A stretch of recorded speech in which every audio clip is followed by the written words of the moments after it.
Autrement parce que la transparence est pour nous essentielle en politique.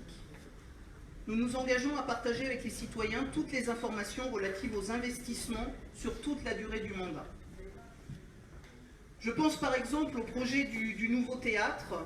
Sur un projet comme ça, c'est aux citoyens de décider de l'importance d'un projet de cette nature et d'un investissement de cette nature.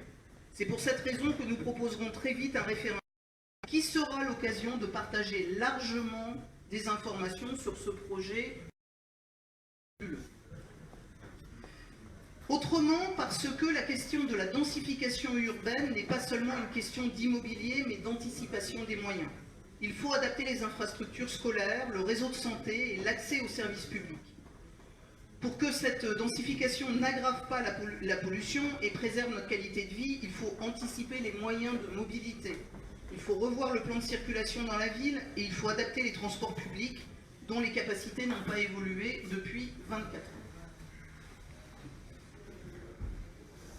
Autrement, parce qu'il faut cesser de stigmatiser l'entreprise et l'entrepreneuriat. Les entreprises ne sont pas nos ennemis. Nous sommes à Val-de-Fontenay. Elles sont une source d'emploi, elles sont une source de fiscalité et de revenus donc pour la ville. Nous avons la chance à Fontenay d'avoir beaucoup d'entreprises, depuis la plus petite jusqu'aux très très grosses. Je suis persuadée qu'elles sont prêtes à se mettre au service de la collectivité. Je viens du monde de l'entreprise et je sais ce qui l'anime. Je propose donc de mettre en œuvre notamment un plan d'aide à la création d'entreprises publics et privés de notre ville. Il y a beaucoup d'ambition et d'envie à Fontenay. L'objectif sera de permettre à ces forces vives de concrétiser leurs projets. Autrement, parce que la sécurité est un droit de tout citoyen. C'est dans l'article 2 de la Déclaration des droits de l'homme. Nous allons depuis plusieurs mois à la rencontre des Fontenaisiens et je suis frappée de voir à quel point, en particulier dans les quartiers de l'Est où nous nous trouvons, ce sujet est en tête des préoccupations.